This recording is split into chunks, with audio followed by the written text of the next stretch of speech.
2년 전 GPU를 그대로 재계약을 하는데 임대 가격이 떨어져요, 정상에. 근데 지금 오히려 올랐다는 거예요. 최신 GPU나 HBM은 1년에 2배, 3배씩 늘어날 수는 없잖아요. 그런데 컴퓨팅 수요는 1년에 수십 배, 수백 배씩 늘어나는 거예요. 여전히 인프라 수요는 부족하다. 그런데 무슨 일이 벌어지고 있냐?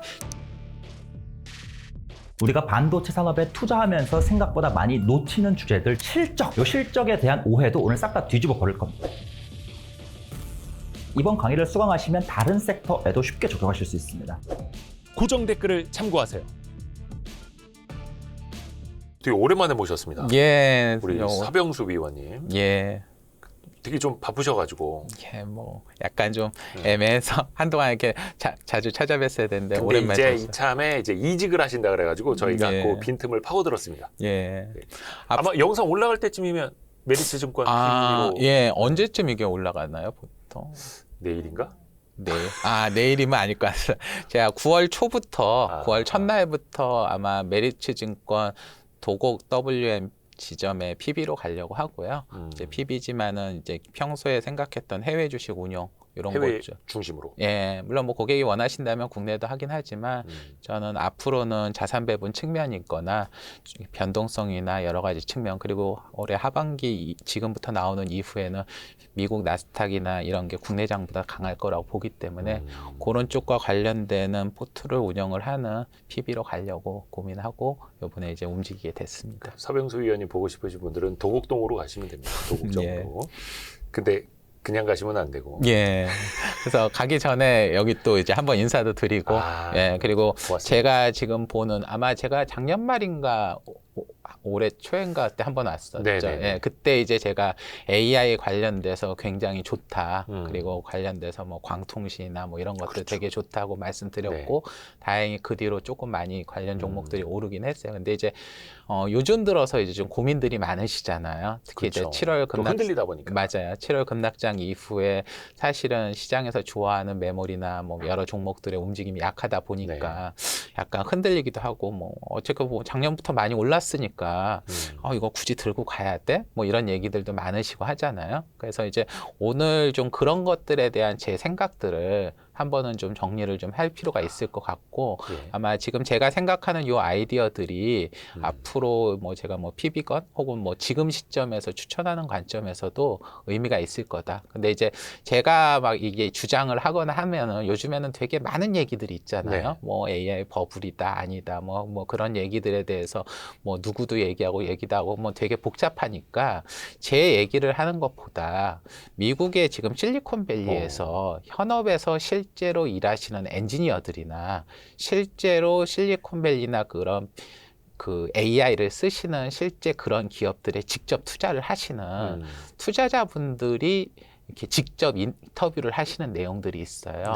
그래서 오늘은 이제 그런 내용들을 이렇게 직접 몇 건을 이제 제가 소개를 하면서 그것들이 지금 다 올라온 영상들이 8월 달에 올라온 거거든요. 그러니까 이번 7월 급락장을 경험한 이후에 그런 분들이 지금 시장에 대해서 어떻게 생각하는지를 오늘 정리를 하는 걸 통해서 지금 실제로 우리가 이제 막 밖에서 보는 게 아니라 현장에서 정말 AI를 다루고 그런 기업들한테 하시는 분들이 지금 시장을 어떻게 보는지 물론 이제 그분들은 자신들의 업이 그렇기 때문에 일부 편향적 시각은 있긴 하지만 그런 거를 고려한다 하더라도 지금 시점에서 그런 시각들을 보면 우리가 주식 시장에서 나오는 수많은 노이즈보다는 도움이 되지 않을까. 그리고 저는 그런 분들의 의견을 고려를 했을 때 지금 AI에 대해서는 다시 강력하게 매수를 할 타이밍이다라고 보고 있습니다.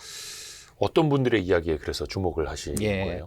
일단은 오늘 제가 소개하는 영상이 한 3편 정도의 영상을 하려고 하는데 제가 요거는 이제 아마 여러분들도 인베스트 더 베스트라고 하는 유튜브가 있습니다. 이게 이제 패트릭 오쇼넷이라는 분이 AI 투자와 관련되는 유튜버가 한 9만 5천 명 정도 되거든요. 패트릭 오쇼넷이. 예, 근데 제가 이분도 좋아하지만 여기 나오시는 분들이 되게 좋아요. 보통 이제 업계 전문가분들을 1시간 반 정도 심층 인터뷰를 통해서 그 분야 인사이트를 제공해서 좋아하는데 지금 8월 달에 지금 현재 시점에서 4개의 영상이 올라와 있습니다. 그 중에 이제 하나를 뺀 3개의 영상을 설계할 건데 그 세 가지 영상들이 AI 시장에 대한 최근 주식 시장의 우려 대비 장기 AI 성장에 대해서는 굉장히 긍정적이다. 특히 이번 7월 급락장을 경험하면서도 나온 영상들이라 네. 의미가 있고 그 중에 이제 제가 개인적으로 정말 좋아하는 투자자가 개빈 베이커라고 하는 분이 있거든요. 개빈 베이커. 예, 이제 이분의 영상을 좀 길게 설명을 드리고 이분 이외에 그쪽에 실리콘밸리에서 벤처 투자하시는 분 그리고 또 전 엔비디아 엔지니어이자 애플에서 비전을 포함한 AI를 총괄을 하셨다가 별도로 지금 회사를 차리신 분이 있어요. 네. 이분이 하는 영상 요 두 개를 좀 첨부를 해서 어허. 이러한 엔지니어라든가 현업 투자자분들이 이 시장을 어떻게 보는지 소개를 하고 막판에는 이런 것들을 고려했을 때 지금 시장의 AI에 대한 우려는 너무나도 과도하다라는 것들로 제가 정리를 하려고 합니다. 그래서 개빈 베이커가 이야기한 주제가 이거라고 합니다. 시장은 왜 AI 가격을 부정적으로 평가하는가? 예, 요 영상이 이제 8월 4일 날 올라온 영상이고 참고로 저는 개빈 베이커를 정말 좋아합니다. 그래서 개빈 베이커 영상에 대해서는 되게 많은 영감을 받고 제가 작년 말에 와서 AI에 대해서 되게 낙관적으로 얘기를 했을 때도 네. 그 당시에도 개빈 베이커에 대해서 제가 영상에서 많은 아이디어를 얻었어요. 근데 이분은 예전에 피델리티 인베스트먼트라는 데 있었는데 네.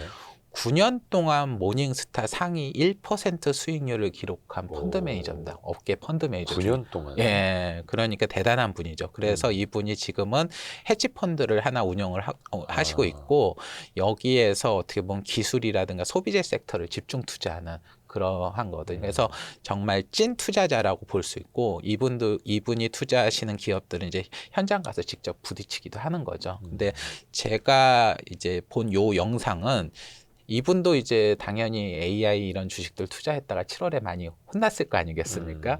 근데 이런 급락장을 경험을 하고 난 다음에 나온 인터뷰예요. 그리고 급락을 하고 났으니 2개월 전에 네. 이분이 이 유튜브 채널에 나와서 되게 AI에 대해서 낙관적인 시각을 표명을 했거든요. 네. 근데 이제 뭐 7월 정신없이 맞았을 거 아닙니까? 네네. 뭐 이제 투자자는 어쨌건 내가 틀렸을 수도 있으니까 재복귀를 해야 될 거 아니에요. 이런 복귀를 다시 한번 쭉 한 다음에 본인이 느낀 바에 대해서 여러 가지 코멘트를 한 거고 오늘 이제 할 내용들이 이제 그 부분을 한 건데 결론부터 말씀드리면 AI 관련 주식들이 급격한 매도가 나타났고 아직도 그 추이 중에서 완전히 회복하지 못했는데 네. 실질적인 정량적 지표나 산업 펀더멘탈은 오히려 더 그 이전보다 가속화되거나 좋아지고 있다. 그리고 이것들로 인해서 자신이 상황은 더 좋아지고 있는데 주가 빠지는 걸 보면서 약간 미친 사람 같다라고 할 정도로 상황이 매우 좋아지고 있다라는 내용들을 다루고 있거든요.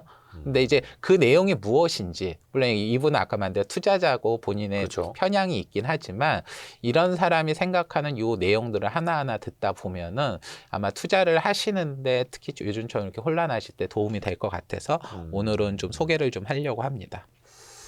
아니 뭐라고 했길래요? 근데 예. 진짜 시장이 진짜 미친 것 같다고. 예. 저렇게까지 패대기를 치는 모습을 보면서요. 그리고 이제 실제 상황은 사실은 6월, 5월보다 상황이 더 좋아졌다는 거예요.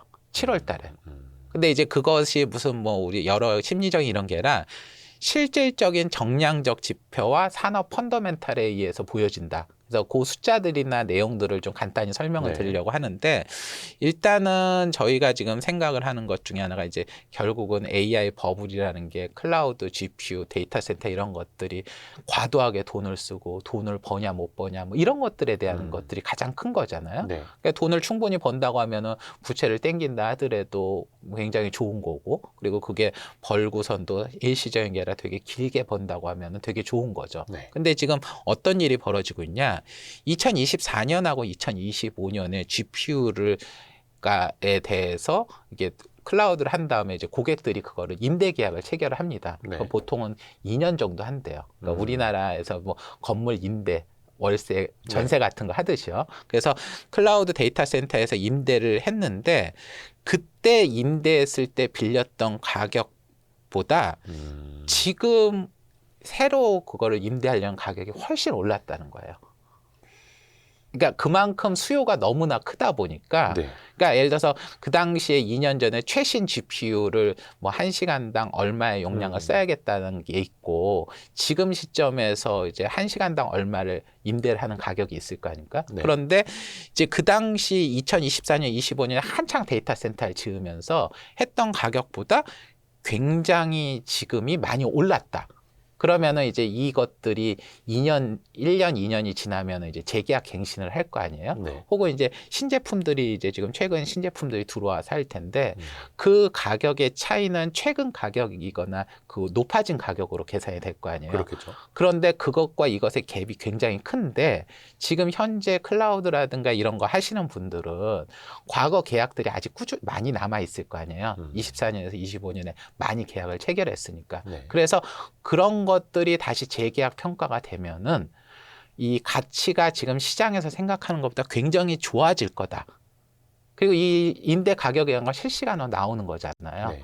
그런 것들이 지금 숫자로 확인이 되고 있다는 거죠. 그리고 심지어 이제 무슨 일도 벌어지고 있냐면 저희가 컴퓨터라든가 PC를 사게 되면 2년 지나면은 중고잖아요. 그렇죠. 그러면 가격은 어떻게 됩니까? 당연히 떨어지죠. 당연히 떨어지는 게 상식이잖아요. 뭐 성능도 떨어지고 뭐 버벅이기도 그렇죠. 하고. 예. 예. 근데 이제 지금 무슨 일이 벌어지고 있냐? 최신 제품 말고 2년 전에 나왔던 신제품이 있어요. 네. 그럼 예를 들어서 블랙엘이라든가 암페어 같은 GPU들이 예전에 나왔던 거잖아요. 네. 그거를 이제 2년 전에 계약을 했습니다. 어. 얼마 쓰기로. 네. 그리고 나서 이제 지금 2년이 지났어요. 네. 그러면 이거는 당연히 옛날 제품이니까 이 제품을 그대로 쓰게 되면 지금 2년 뒤에 그거를 그대로 쓴다고 했을 때는 임대 가격이 떨어져야 정상이죠. 예.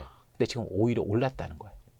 신제품이 아니라 그 구형 제품이. 구형 제품이 예. 2년 전보다. 예. 그러니까 예를 들어서 2년 전에 이미 2년이 지나서 낡은 제품을 임대하는 가격이 2년 전에 임대하던 가격보다 오르고 있고 심지어 새로운 신제품은 당연히 말할 것도 없이 더 오르고 있다.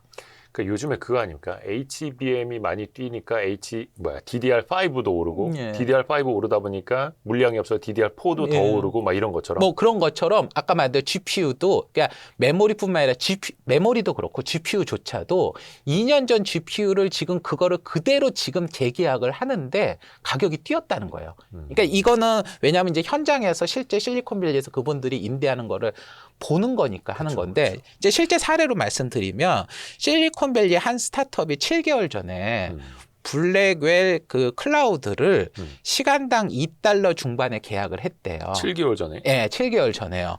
그리고 블랙웰이라고 하는 건 이미 예전에 나온 거잖아요. 네네. 그런데 지금 현재 그거를 동일한 블랙웰을 임대를 하려면 $4에 육박한답니다. 시간당. 예. $2 중반이었던 게 7개월 만에 지금은 $4. 예. 그리고 지금 이제 어떤 스타트업 같은 경우에 블랙웰 B200을 클러스터를 대여하기 위해서 이제 시간이 지나서 그러니까 2년이 지났으니까 재계약을 해야 될 거 아니에요. 물론 이제 네네네. 신제품으로 새로운 더 좋은 버전을 할 수 있지만 이거라도 지금 재계약하려고 하는데 현재 시점에서 지금 예산을 잡는 게 기존 가격보다 50에서 60%를 더 올릴 예산 계획을 잡고 있고 여기에서 더. 예. 그러니까 1, 2년 전에 했던 가격보다. 그리고 올 연말에 지금 계약갱신이 앞두고 있는 지금 2년 된 그 어떤 스타트업은 기존의 계약보다 100% 더 가격을 인상하는 거를 계획을 잡고 있다.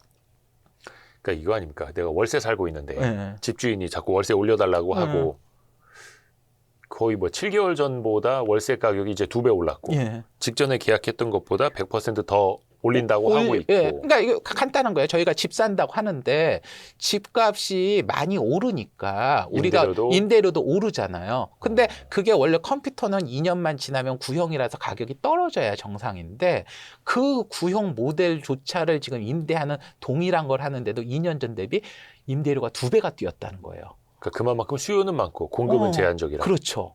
그러니까 지금 이거는 현장에서 진짜 실제 빌리는 팩트잖아요. 그러니까 이거를 보는 순간에 이건 뭔가 지금 시장에서 이상하다. 그리고 우리 이제 뭐 얘기 나왔을 때 오픈 소스 얘기를 하잖아요. 네. 그리고 오픈 소스가 나오면은 기존의 모델들을 다 망하고 그러면 오픈 소스 때문에 뭐 혁신이 나와가지고 뭐 가격 떨어지고. HBM이고 GPU 안 쓰고 뭐 그런다고 하는데 오픈 소스 모델도 기존 LLM 모델하고 토큰을 생산하는 데 필요한 연산량이 동일하기 때문에 네. 거기에 들어가는 GPU나 HBM 같은 기본 인프라나 전기 사용량은 별 차이가 없다는 거예요. 그래서 오픈 소스가 값싸다고 많이 쓰이게 되면 모델 회사들의 마진은 줄어들 수 있지만 전체 인프라나 컴퓨팅에 대한 수요는 오히려 늘어나고 있다. 그러니까 그 자체 LLM 예. 만들어갖고 공급하는 회사 입장에서 보면 다른 오픈 소스를 쓰게 되면 자기네한테는 좀 안 좋을 수 있지만 마진은 줄지만 산업 전체적으로 놓고 보면은 컴퓨팅 파워나 인프라가 늘어나고 있다는 거죠. 그러니까 싼 걸로 많이 쓰면 예. 많이 써야 되니까 AI 인프라는 그만큼 더 많이 필요하다라는 그렇죠. 그런 근데 논리. 이제 여기서 이제 아까 드릴 게 구형 모델 있잖아요. 우리 예. 컴퓨터는 2년 전 컴퓨팅이 2년 전만 해도 낡았잖아요. 그러면 당연히 지금 뭐 베라 루빈이니 최신 GPU나 최신 HBM4니 이런 거를 지금 써야 되고 그것들이 나오고 있는데 그 2년 전에 나온 모델이 아직도 왜 이렇게 비싸게 쓰이지? 이거를 생각을 해야 되는데 아하. 그 이유가 뭐냐면 과거에는 그 AI가 추론을 하거나 학습을 하거나 할 때 그냥 그 당시 최신 가장 비싼 모델의 GPU하고 HBM 가지고 모델을 돌렸대요. 네. 근데 이게 지금 아까 말한 GPU도 너무너무 비싸고 HBM도 너무너무 비싸잖아요. 그러니까 모든 작업들을 이걸로 하려고 하니까 너무너무 비싼 거예요. 그래서 무슨 기술적 변화가 나타났냐면 추론을 할 때에 이 추론에도 프리필과 디코딩이라는 단계가 구분이 되는데 이거를 또 구분을 시키고 프로필 내에서도 또 구분을 하고 디코딩 내에서도 구분을 한 다음에 아주 고성능의 연산이나 굉장히 강한 것들이 필요한 거는 그 프로필 내에서의 아주 어려운 부분은 최신 거를 쓰고 네. 우리가 그 연산의 디코딩이나 이런 거 할 때 일부 영역은 연산이 아주 강하게 큰 거는 아니어도 되거든요. 그런 것들은 예전 2년 전 모델을 갖다가 반도체를 쓰거나 모델 메모리 중에서도 최선 HBM의 DDR이나 뭐 SSD나 SRAM이나 이런 것들을 쓰는 식으로 이 추론 하나를 하는 데 있어서도 코딩 이걸 분류를 시키고 정말 고성능이 필요한 쪽으로만 고성능 걸 집중하니까 이게 옛날 것도 충분히 쓸 때가 있다는 거죠. 그러면 우리가 옛날에 2년 전, 3년 전에 최신 모델이었던 게 2년이 지나면은 당연히 올드 모델이 되잖아요. 네. 근데 그럼에도 그 친구를 그 분리를 시켜서 걔를 쓸 수 있는 최신 그 추론을 할 때에도 일부 영역은 그걸 돌려 쓸 정도로 기술이 나오면서 된 거죠. 그러면 제가 이런 얘기를 드리면 그러면 이렇게 옛날 거를 쓰니까 지금 최신 모델들의 성능이 수요나 이거는 줄어드는 거 아니냐 이렇게 생각을 할 수도 있잖아요. 네. 그런데 이 최신 GPU나 HBM은 1년에 늘어나는 양이 뭐 2배, 3배씩 늘어날 수는 없잖아요. 그런데 이 앞단의 컴퓨팅 수요는 1년에 수십 배, 수백 배씩 늘어나는 거예요. 그러니까 지금 아까 말한 그 최신 모델 이거를 쪼개서 일부 하나의 추론을 하는데도 옛날 모델을 쓰지만 여전히 컴퓨팅이나 메모리나 이런 인프라 수요는 부족하다. 그리고 이런 일이 나오다 보니까 뭐냐면 예전에는 GPU 데이터 센터에 쓰면 2, 3년 지나면 이거 버리는 거 아니야? 감가상각되는 거 아니야? 라고 했는데 최근에 나오는 얘기는 8년에서 10년을 쓴대요. 그러니까 왜 그런 이야기 했잖아요. 지금 천문학적인 투자를 하지만 그 데이터 센터 안에 들어가는 GPU나 HBM도 한 4년 정도 지나면 바꿔줘야 된다고? 근데 지금 그게 바뀌었어요. 근데 이게 지금 제가 그냥 8년에서 10년이라는 게 그냥 나온 숫자가 아니라요. 네네. 최근에 6년, 7년, 그러니까 6, 7년 전에 나온 그 GPU 있잖아요. 네. 그게 지금 2년, 3년 뒤까지도 계약이 이미 확정이 됐어요. 그러니까 뭐 예를 들어서 A100, 그렇죠. 그러니까 H100, 예, 뭐 암페어. B100 이렇게 그 갔는데 예, 근데 그 예전에 6, 7년 전, 그러니까 블랙에 이전에 암페어라고 예, 나왔거든요. 옛날 거. 그 A100이나 고 A100이요. 네. 최근에 앞으로 2, 3년간 장기 계약을 체결한 거야. 아까 시간당 아직 그거를. 쓸 수 있다. 예, 최근에. 그러니까 그래서 그게 한 5, 6년 전에 나온 건데 그렇죠. 지금 2년을 계약을 또 했잖아요. 그러면 2년간은 그냥 다달이 월 내는 거예요. 우리 월세 내듯이. 그러니까 8년이 확정이 된 거죠. 그러니까 그거 아닙니까? 옛날에는 소나타 택시들도 한 1, 20만 킬로 타고 막 이래서 요즘에 막 70만, 80만, 100만도 타고 한다고 하는 것처럼 그런 거 아닙니까? 그러니까 그런 것도 있지만 아까 그보다 옛날에는 그 차가 있으면 그 모든 사람들을 다 고급차만 실었는데 지금은 사람들이 이 차를 쓰는 수요는 너무너무 너무 많으니까. 많은데 어떤 사람은 고급차를 꼭 써야 되지만 어떤 사람은 낡은 차라도 차를 쓰는 거가 되는 거예요. 뭐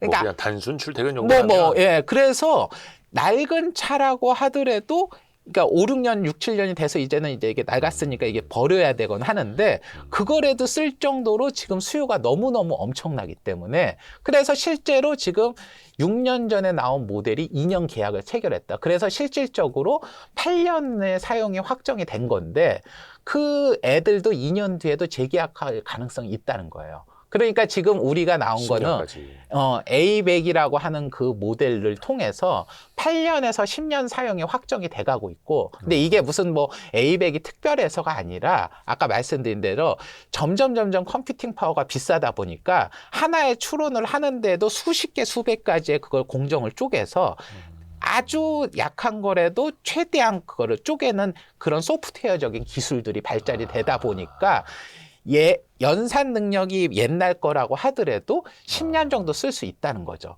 그러면은 이제 여기서 우리가 중요한 게 어떤 하나의 상품을 10년을 쓸 수 있게 되잖아요.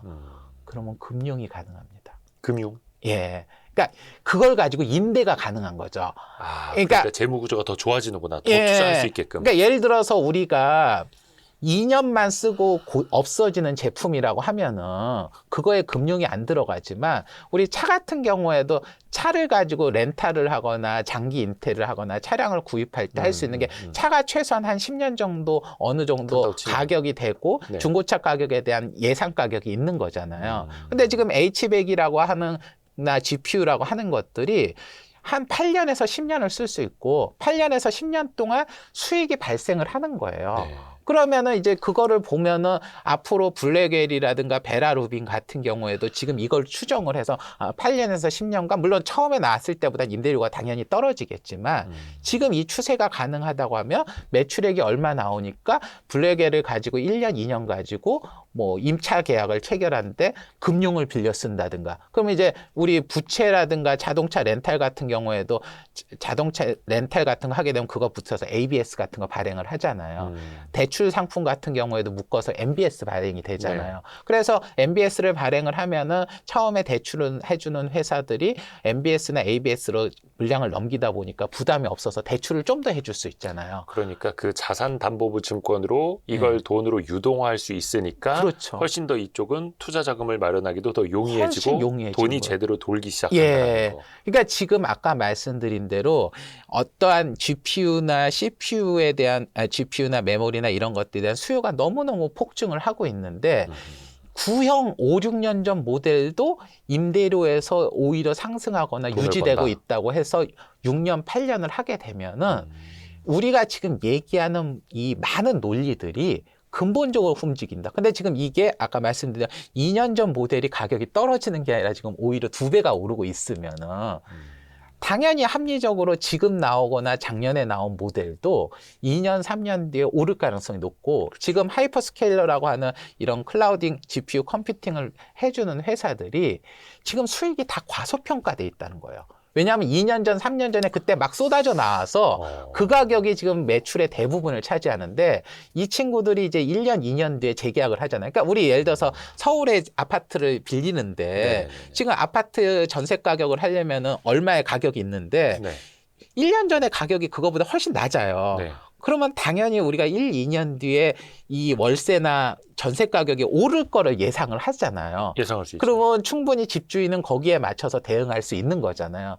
그런 일들이 지금 GPU에서 이미 벌어지고 있다. 메모리에서 벌어지고 있다. 그걸 지금 현장에서 이제 얘기를 하는 거죠. 근데 최근에 네. 그 네오 클라우드 업체들이 좀 주가가 좀 작살난 측면도 있지 않습니까? 근데 이번에 2분기 실적 나오고 나서 다 반등을 했잖아요. 근데 2분기 실적을 딱 봤더니 지금 얘들이 그걸 본 거예요. 지속 가능성. 그러니까 신규로 체결되는 계약이 2, 3년 전의 계약보다 훨씬 임대료 조건이 좋아요. 그리고 왜냐하면 또 2, 3년 전에는 1, 2년 전, 2, 3년 전에는 그때 막 물량이 나왔을 때고 블랙엘 나올 때고 회사가 초기 사업을 막 할 때잖아요. 그러니까 장기 공급 계약을 체결하거나 이런 걸 할 때 되게 싸게 했던 거예요. 그런데 그거 전체 실적이 아니라 디테일을 놓고 보면은 최근에 신규로 계약한 가격들이 있을 거 아니에요. 그게 지금 시장 평균 대비 되게 비싸다는 거예요.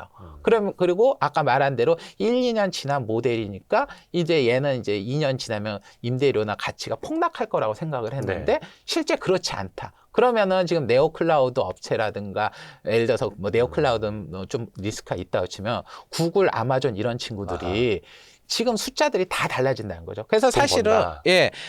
이제 여기와 관련돼서 이 지금 하이퍼스케일러에 대해서 이 개빈 베이커가 여기에서 얘기한 게 있는데 이번에 마이크로소프트, 메타, 아마존의 2분기 영업 현금 흐름 이거는 이제 우리가 영업을 해서 벌어들이는 현금 기준이거든요. 뭐 감가상각비 이런 거 영업활동 현금 흐름. 영업활동 현금 흐름이 전년 대비 증가율이 이전에 28%였는데 이번 분기에 32%로 늘었대요. 오히려 더 좋아진다. 근데 데이터 센터 팔아서. 근데 왜 그러냐면 이제 아까 말한 마이크로소프트, 메타, 아마존, 특히 아마존하고 마이크로소프트는 클라우드 하잖아요. 기존 CPU 클라우드도 하지만 GPU 클라우드 하는데 이것들을 재계약하거나 갱신을 계속 순환을 할 거 아니에요. 근데 이게 지금 점점 좋아지고 있으니까 현금 흐름이 좋아지고 있는 거죠. 근데 지금 이 32% 증가율이라고 하는 것도 이 3사가 유럽연합에서 과징금을 요번에 세게 맞았대요. 그래서 일회성 비용이 나갔는데 요거를 빼면은 YOY 증가율이 35%까지 증가했다는 거죠. 그러니까 이게 증가했다는 건 뭐냐면은 아까 말씀드린 지금 GPU나 이 임대 가격, 중고조차도 상승하고 있기 때문에 이런 거를 가장 많이 쓰는 하이퍼스케일러, GPU뿐만 아니라 CPU 클라우드라든가 메모리에 대한 것들도 GPU 클라우드가 늘어나고 하면은 같이 늘어날 거 아니에요. 그래서 이러한 것들이 과소평가돼 있다는 증거고 이거를 고려하면은 우리 지금 최근에 이런 빅테크 기업들이 자본 조달을 많이 해서 되게 우려들이 많잖아요. 근데 지금 이것도 해소된다는 거예요. 물론 이 개빈 베이커의 주장인데 개빈 베이커 주장에 따르면은 아까 말했듯이 하이퍼스케일러고 마이크로소프트, 메타, 아마존의 연간 내년도 현금 흐름 시장 추정치가 1.3조 달러에서 1.4조 달러 정도 된다고 합니다. 그런데 아까 말씀드린 대로 이게 2년 전에 에이백이나 이런 것들의 임대료 수준을 가정한 거고 당연히 얘들은 시간이 지나면 자연 감소되고 신규 들어오는 블랙엘이나 애들의 수익성조차도 에이백 수준이 될 거다라고 가정이 돼 있다는 거죠. 그런데 아까 말씀드렸는데 2, 3년 전에 나왔던 블랙엘이나 에이백은 지금 시점에서 임대료가 오히려 더 상승하고 있고 그 동일한 제품이 그러면 당연히 신제품은 그거보다는 더 비싸게 받을 거 아니에요. 실제로 시장 가격이 그렇게 비싸게 나오고 있고요. 그래서 그런 거를 가지고 컴퓨팅을 다시에 대한 수익성을 재계산을 이분이 해보니까 시장에서 1.3조 달러에서 1.4조 달러로 생각하지만 자기가 보기에는 이들의 연간 현금 흐름이 2조 달러가 될 거다. 그리고 2조 달러가 된다고 하면 지금 현재 시장에서 7천억 달러 정도의 이러한 부채를 신규로 매년 발행하는 걸로 가정을 하고 있는데 발행 안 해도 된다. 캐펙스를 벌고 남는다. 근데 이제 그게 내년 정도가 되면은 완전히 뒤집어진다. 왜냐면은 이제 아까 말한 대로 이게 계약 기간이 2년 단위로 하고 블랙엘이 나오기 전에 에이백에서 블랙엘까지 좀 길었거든요. 그 나오기 신제품 출시 시기가. 그래서 그 에이백이 조금 오래 썼고 블랙엘이 그 나오는 시점에 계약이 막 한창 됐는데 그게 24년 말 25년에 된 건데 이 친구들이 이제 2년이 되면은 재계약을 할 거 아니에요. 그리고 이제 블랙엘 이후에 나오는 제품들은 지금 정상적으로 나오니까 그러면 그 제품들이 올라와서 이제 그것들이 기여도가 커지고 하게 되면은 지금 우리가 생각했던 그 수익에 대한 추정치들, 클라우드에 대한 추정치들이 다 바뀔 거다. 그리고 그게 올해 2분기 영업현금 흐름과 관련돼서 이미 메타나 이런 쪽에서 성장률로 보여준 거다. 그래서 지금 개빈 베이커는 내년만 되면 지금 투자 캐펙스 정도는 추고 조달도 없이 될 수 있을 정도로 현금 흐름이 좋아진다. 그러니까 이 AI 예. 그게 돈이 됩니까? 예. 계속 시장을 의심을 하고 있는 예. 건데 돈 된다. 이거 예. 밑 빠진 독에 물 붓기 아니다. 예. 보여준다는 거예요. 그게 이제 지금 현업에서 실제 클라우드 컴퓨팅을 빌리는 사람들이 느낀다는 거죠. 그러니까 우리가 이런 거예요. 예전에 이제 강남의 아파트 가격이 오르고 전세 가격이 오를 때 모르는 사람, 야, 그 가격에 막 그걸 임대를 하고 월세를 내? 그러니까. 라고 했는데 현장에 있는 사람들은 막 지금 막 물량이 없으니까 올라가잖아요. 근데 이제 그 현장을 못 보는 분들이 보기에는 야, 1년 동안 이 가격이 올랐는데 그 임대료가 돼? 그 전세를 해? 라고 하지만 현장 분위기는 다른 건데 그러한 지금 현장의 분위기를 우리가 강남 아파트는 소매를 하니까 사람들이 돌아다니면서 알 수 있지만 실리콘밸리에서 이걸 빌리는 사람들은 기업들일 거 아니에요. 그쵸. 근데 지금 이 기업들에 투자를 하거나 이 개빈 베이커는 그런 애들한테 투자를 하거나 이런 걸 하는데 지금 보면은 쇼티지다. 그렇게. 오른다. 그러니까 이게 지금 그리고 이게 된 것이 이제 GPU라고 하는 게 2, 3년마다 들어가는 소모제가 아니라는 게 최근 들어서 증거도 나오고 있죠. 이건 개빈 베이커 한 얘기는 아니지만 최근에 엔비디아가 금융 플랫폼을 만든다고 해서 6개 금융기관을 해서 뭐 돈을 네. 조달해서 한다고 했잖아요. 뭐 순환금융 뭐 그래서 이제 순환금융 얘기를 하죠. 돌려막기. 네, 그 얘기도 뒤에서 말씀드릴 거지만 네. 그건 아니라고 얘기를 해요. 근데 이제 그게 기구 아니고를 떠나서 중요한 거는 엔비디아가 그걸 한다고 했을 때 6개 금융기관이 들어왔다는 게 중요한 거예요. 아, 그러니까 금융기관들이 예. 아니 그 사람들은 바보가 아닐 거 아니에요. GPU라고 하는 게 2년 뒤에는 소모되는 물건인데 아무리 엔비디아가 현금이 많더라도 2년 뒤에 소멸되는 자산에 대해서 내가 어마어마한 금융을 하는데 내 돈을 들였다가 엔비디아가 갚아준다는 것만 믿고서 본업 사업이 망가지거나 가치가 없는 거에 투자를 할 리가 없잖아요. 그렇죠. 뭐 젠슨왕이 팔 비튼 것도 아닐 텐데. 왜? 그러니까 기본적으로는 이게 잘 되는데 신용 보강을 일부러 엔비디아가 해주는 거고 이 사업 자체는 계속 되고 돈이 된다고 생각을 하는 거잖아요. 아, 오랜만에 듣는 단어 나왔습니다. 신용보강. 예. 이게 사실 원래는 이제 보증서 준다 이러면 예. 괜히 저 앞단에 있는 애가 망할 것 같으니까 어쩔 수 없이 얘를 우려하지 않게끔 우리가 망하면 되사줄게, 갚아줄게라고 하는 걸로 지금 많이 묘사가 되고 네. 있는데 사실은 신용보강이라는 건 우리나라 뭐 국제금융기관에서도 많이 합니다만 신용도를 높여서 조금 더 낮은 금리의 돈을 조달할 수 있게끔 하는 하나의 또 금융장치잖아요. 그러니까 어떻게 보면 예를 들어서 저희가 선박금융을 하거나 무기 수출을 한다든가 뭐 해외에 무슨 건설하는 거 할 때 산업은행 같은 데가 하잖아요. 그렇죠. 그거는 당연한 거예요. 근데 이제 그게 수익성, 물론 이제 우리나라 기업이 수출을 하는데 보조를 해주지만 이제 그런 것들이 수익성 자체가 아예 견적이 없는 거면 하지 않죠. 근데 이제 이게 엔비디아 요건도 이제 뒤에 가서 이제 개빈 베이커 뒤에서 얘기한 거 제가 말씀을 드릴 네, 텐데 네. 어쨌건 엔비디아가 무조건 모든 걸 다 갚아줄 거라고 100% 믿고서 돈이 들어온 게 아니라는 거죠. 그렇죠. 그리고 이 플랫폼은 작년에는 없었어요. 재작년에는 없었어요. 그런데 올해 같은 경우에는 블랙스톤이라든가 유명 금융기관들이 엔비디아랑 같이 했다는 거죠. 그럼 이 금융회사들이 왜 들어왔겠냐는 거예요. 올해에 와서 봤더니 이게 MBS라든가 부동산 MBS나 차량용 리스 렌탈하면서 네. 하듯이 충분히 어느 정도 자산으로서의 가치가 생겼다는 거죠.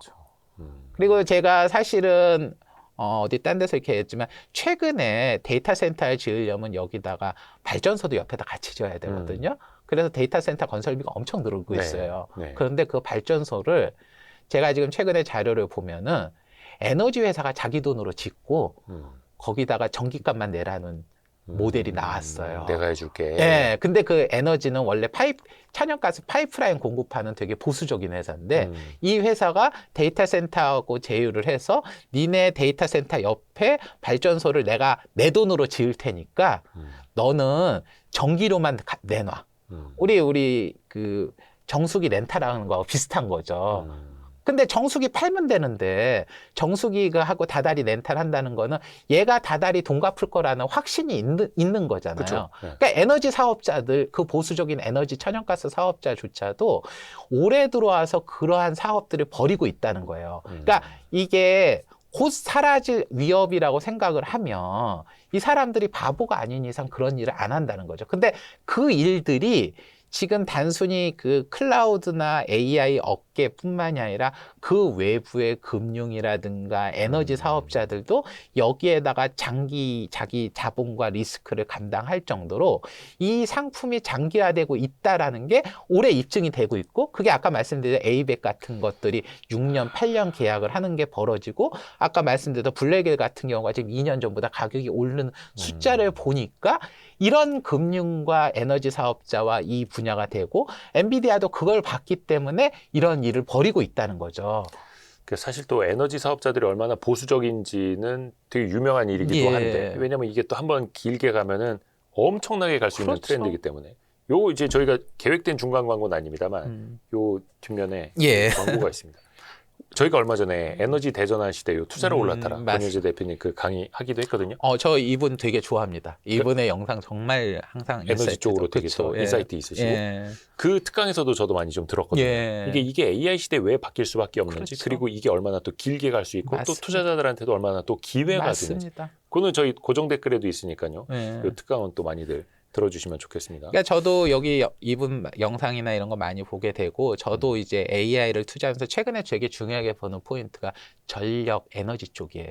그러니까 이게 지금 우리는 메모리만 보는 경우가 많지만은 하나로 크게 봐야 되고, 이게 파이가 점점 커지고 관여자가 커진다는 거는 네. 이 산업 자체가 일회성이거나 어떤 일부의 영역이 아니라 큰 돈이 들어갈 만큼 의미 있고 지수성이 있다는 걸 보여준다는 거죠. 그 기업들이 바보가 아니니까. 예, 그렇죠. 그래서 아까 말씀드린 대로 그 에이백이나 이런 것들이 가고 있다. 그래서 아까 제가 하이퍼스케일러 쪽들도 지금 이런 것들이 되기 때문에 앞으로 내년이 지나고 나면 개빈 베이커는 수년간 추가 자본 조달 필요 없다. 지금 블랙엘과 에이백의 그 시차가 길어짐으로 인해서 24년, 25년에 장기 계약된 것들이 현금화 재계약되는 시점에 그 1, 2년의 차이일 뿐이다 라고 이분은 주장을 하는 거죠. 예, 물론 아까 말씀드린 대로 굉장히 강성 주장이기 때문에 걸러서 들을 필요가 있지만 아까 말한 대로 에이백이라든가 임대료 상승이나 이거는 실제 현장에서 보여지는 거고, 물론 이게 뭐 내년에 당장 없어질 거야, 한두 달 뒤에 가격 떨어질 거야 할 수 있지만 2년 단위의 장기 계약을 하는 우리 부동산 가격 같은 경우가 뭐 한 달이 지난다 해서 뭐 가격이 갑자기 전세 가격이 폭락하진 않잖아요. 네. 오히려 변화가 2년 단위 재계약을 하기 때문에 좀 변화가 느리지만 한번 만들어지는 변화라는 거 쉽게 가지 않는 것처럼, 그리고 이런 것들을 기반으로 하는 새로운 금융 상품들과 새로운 사업자가 들어가고 있다는 거는 점점 이 파이가 산업이 바뀌고 있다는 거죠. 그렇죠. 그리고 그게 올해 7월, 6월, 5월 전후로 해서 나타나고 있는 거예요. 그게 2분기 실적 발표 시즌에도 나오고 있고. 그래서 이제 이분이 얘기하는 것 중에 오픈소스 관련돼서도 시장이 좀 오해하고 있다라는 얘기를 좀 합니다. 네. 그래서 그 부분도 있는데, 대부분 이제 중국 AI들. 그렇죠. 네. 지금 오픈소스가 나오다 보니까 이게 이제 프론티어 모델들의 간격을 되게 좁히고 있고, 네. 그래서 이제 이것 때문에 기존 AI 기업들의 마진이 꺾이고, 이것들 이 소스는 뭐 막 여러 가지 굳이 뭐 AI 컴퓨팅 파워나 에너지 없이도 가동이 되고, 그러니까 이제 얘들 나오면은 AI 산업이 망하고 막 이런 것들에 대한 오해가 있는데 네. 근거가 없다는 거죠, 이분 얘기로는. 그래서 하나씩 말씀드리면, 최근에 이제 기업들이 예전에는 나 AI 채택된다라고 하면은 그냥 무조건 프론티어 모델을 쓰고, 최근 AI 에이전트를 한다고 하니까 AI 에이전트가 필요로 한 걸 프론트 모델로 다 썼더니 네. 회사 거덜났다는 얘기 막 특히 나오잖아요. 클로드 이런 거 엄청 비싸죠. 그렇죠. 네. 아마 이제 여기서도 아마 그런 걸 쓰실 네. 텐데, 클로우드 뭐 자동 충전 같은 거 잘못하면 어우. 뭐 몇 억 몇십억 날아가는 거 일도 아니잖아요. 뭐 좀 시켜놓으면 토큰 또 엄청 잡아먹어요. 맞아요. 네. 근데 이제 예를 들어서 기업 같은 데서 업무용으로 막 그걸 자동 충전을 하고 그거를 다 LLM을 최신 비싼 걸로만 쓰고, 그래서 막 우버 같은 회사가 막 몇 년치, 1년치 예산을 뭐 몇 개월 만에 다 쓰고 이렇게 됐잖아요. 그러니까 이제 이거 보면서 뭐 LLM이 잘못됐다는 둥 아니라는 둥 뭐 이런 얘기를 하지만 기업들이 바보는 아닐 거 아니에요. 요즘에 예를 들어서 이제 아까 토큰, 자동 토큰 하는 거 이렇게 되니까 내가 필요로 한 거는 일부 충전해서만 쓰고, 뭐 요거는 어떻게 하고, 가급적 싼 거는 좀 이렇게 하고, 이런 식으로 하잖아요.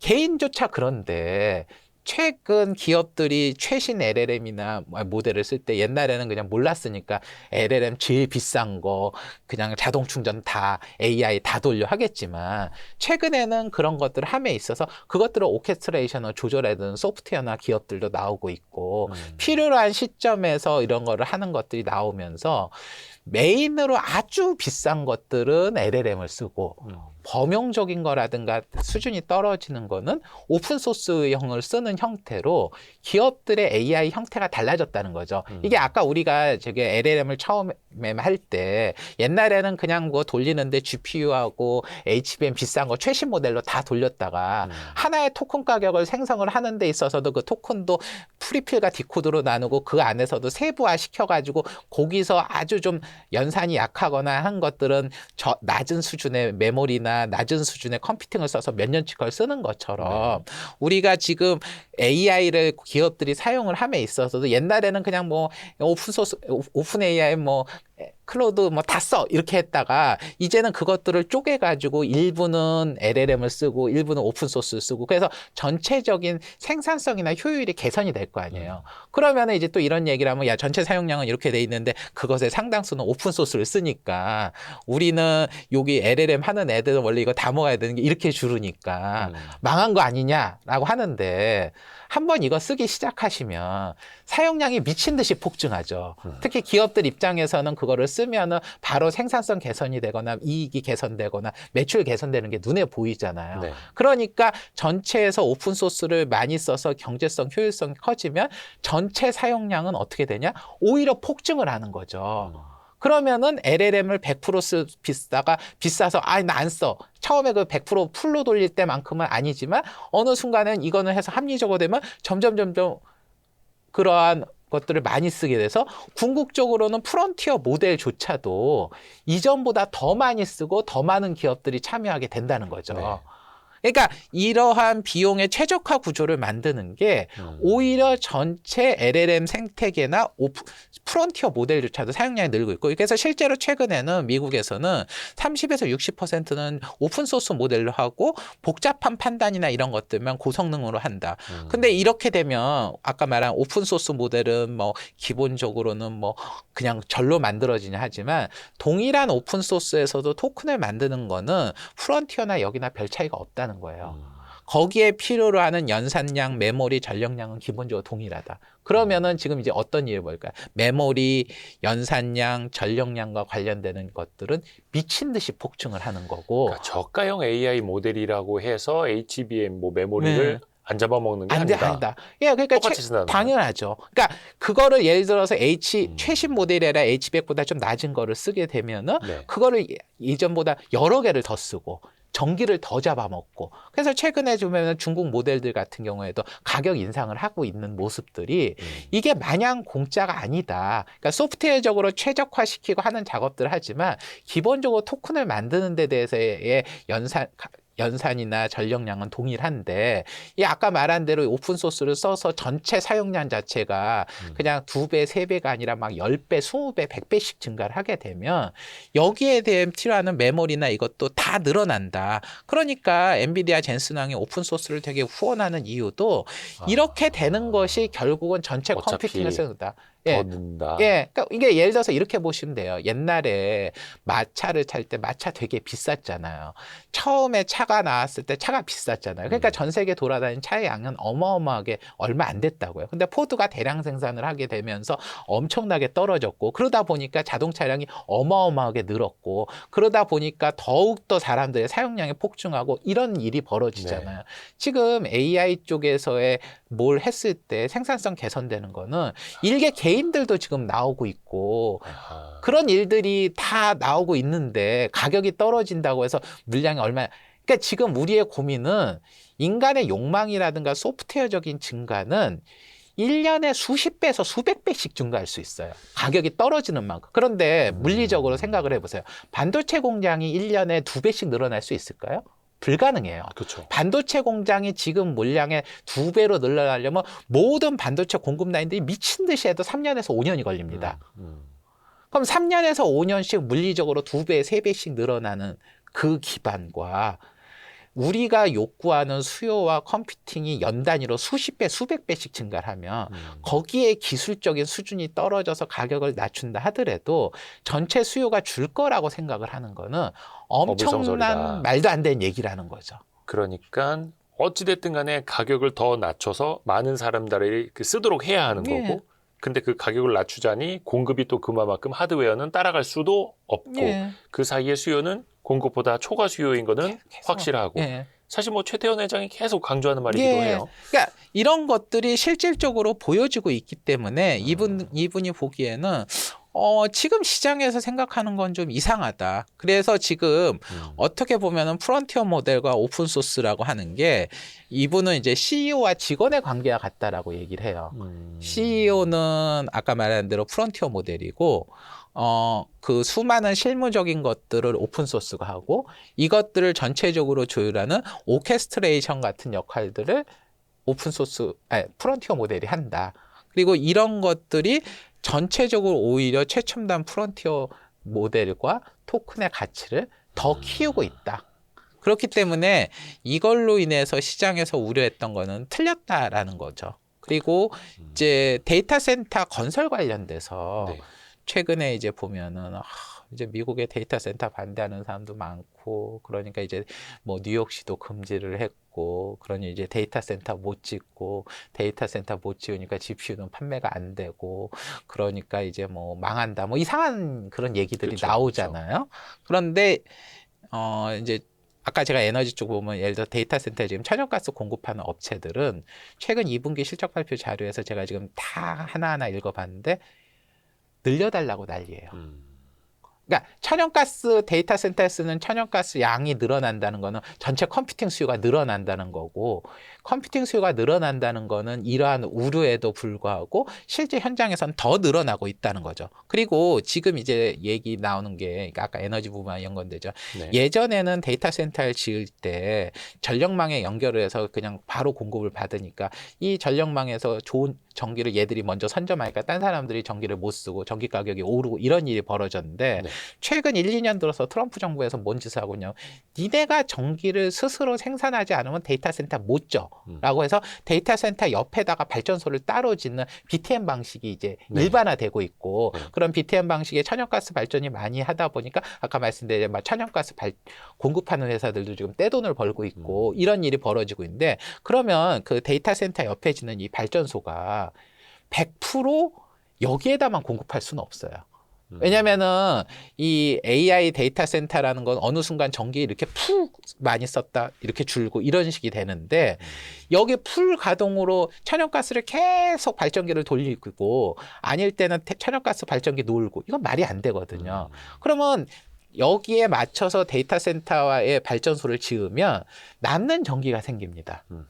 그러면 그 남는 전기는 어떻게 하냐면은 전기망으로 오히려 공급을 해줘요. 네. 그래서 데이터 센터 옆에 발전소를 같이 짓는 BTM 모델이 되면 오히려 전기를 공급하는 일이 늘어나게 돼서 오히려 전기 가격이 싸진다는 게 이분이 주장하는 논리인 거죠. 근데 이것들이 현실에서는 아직까지 사람들이 인지를 못한다. 네. 그리고 최근에 데이터 센터 관련돼서 물 소비와 관련돼서 되게 안 좋은 얘기들이 나오지만 그렇죠. 뭐 주민 시위도 많다고 예, 하고. 근데 그 논문이 잘못된 논문이었다는 게 실제 과학적으로 입증이 됐고 실제 거기서 나오는 거가 10,000배 이상 오염 수치가 과장됐다. 근데 이제 그 내용들은 안 알려지고 힘들어진다는 내용들만 나오고 있고 이 부분에 대해서는 홍보를 해야 된다라고 이분은 주장을 하고 있어요. 아니 근데 일단은 전력하고 물 소비량이 어마어마한 거는 맞는 거잖아요. 그러니까 아까 말씀드린 대로 데이터 센터가 전기를 많이 쓰지만 예. 지금은 신규로 지어지는 데이터 센터가 전부 발전소를 짓기 때문에 자가 소비량을 하고선도 남는 전기를 오히려 보내서 지금 신규로 생기는 애들은 오히려 데이터 센터가 지어지면 지어질수록 전기를 공급하는 게 아니기 때문에 전기 가격에 영향을 미치는 게 아니라 오히려 낮추는 효과를 주고 오히려 주변 주민들에게 전기를 보내줄 수 예, 있다. 보내주는 역할을 하고 그리고 기존에 말씀드렸던 환경 오염이나 이런 것들도 예를 들어서 천연가스 기반의 그 고체 연료를 하게 되면 오염 물질이 안 나오고 그리고 거기에 들어가는 물 사용량에 대한 수치도 과장이 돼 있었다는 게 입증이 됐다. 그러니까 과거에 지어졌던 데이터 센터와 과거의 것을 가지고 우리가 보는데 지금 신규로 지어지는 거는 그렇지 않다. 기술을 또 발전을 하니까. 예, 왜냐면은 미국에서 데이터 센터가 어마어마한 돈이 되고 어마어마한 수익이 되다 보니까 반대가 커지면 커질수록 그것들을 극복해 가면서 간다는 거죠. 그러니까 사람들이 인식은 그렇게 바뀌지 않지만 아까 말씀드린 대로 우리가 컴퓨팅 파워 같은 경우도 과거에는 그냥 GPU 다 돌리고 메모리 돌렸다가 그거를 하나의 토큰 한 개 생산을 하는 거를 수십 개로 쪼개 가지고 거기에 컴퓨팅을 하는 그 귀찮은 짓을 왜 하겠어요. 비싸지만 돈이 되니까 하는 거잖아요. 그러니까 그러한 사람들의 기술적 혁신이나 현장의 변화를 이해하지 못하고 과거의 방식과 그 논리들이 될 거다. 물론 우리가 생각하는 어떤 변화라고 하는 거는 사실은 막 2년, 3년 내에 훅훅 바뀌는 일이 없잖아요. 뭐 예를 들어서 뭐 전력망 하나 세우는 것도 뭐 15년이 걸리고. 그러니까 우리의 인식 수준은 그 정도의 스케일을 생각하는데 AI 세계에서의 변화와 움직이려 하는 거는 수개월 단위로 인간 세계에서 수년씩 걸리는 일들이 나오고 있고 그런 일들이 이미 나타나고 있고 그것들 현장에서 포착하는 일이 나오고 있다. 그렇기 때문에 지금 시장에서 보는 것들하고는 많이 다를 수 있다라고 얘기를 하시는 거죠. 사실 뭐든지 종말론적으로 생각을 하고 끝났어. 이제 데이터 센터 힘들어. 주민들의 반대가 많대. 정치인들이 막 반대한대. 하면은 사실은 더 볼 것도 없는 건데 사실 인류가 또 그렇게 발전을 해왔잖아요. 맞습니다. 어떤 시위에 부딪히면 예. 해결 방안을 찾고 더 친환경적으로 가고 주민들에게 돌려줄 수 있는 걸 만들고 예. 그게 이제 전력이 될 수도 있는 거고 물이 될 수도 있는 거고. 근데 이제 사실은 그 과정이 자연스럽게 되지는 않았겠죠. 그렇죠. 예를 들어서 울퉁불퉁하죠. 예, 왜냐면은 가급적이면 데이터 센터도 내가 발전소를 왜 지어요? 그냥 전력만 연결해서 그냥 코드만 꽂고 싶지. 이렇게. 그렇죠. 당연히 꽂고 싶죠. 예. 그러니까 당연히 옛날엔 코드만 꽂았고. 그렇죠. 옆에 물도 이제 파이프라인에 빨대만 꽂고 싶고. 그러면 당연하죠. 그러면 예를 들어서 옛날에 우리 물에다가 공장 옆에 지으면 막 물 다 오염됐잖아요. 그쵸, 당연히 강물. 그거 정수시설 갖추기 싫죠. 근데 요즘에 나쁜 사람들만. 나쁜 사람은 옛날에는 그래도 됐고요. 근데 지금은 강 옆에 공장 세운다고 해서 오염물질 거기다 콸콸콸콸 버릴 거라고 믿지 않잖아요. 그렇죠. 그러니까 그러한 변화들이 아하. 되게 10년, 20년 걸리는 일들이 AI 세계에선 이미 벌어졌다. 그리고 그러한 가시권들이 이미 몇 개월 사이에 나타나고 있는데 시장은 거기에 대해서 인지를 못한다는 거죠.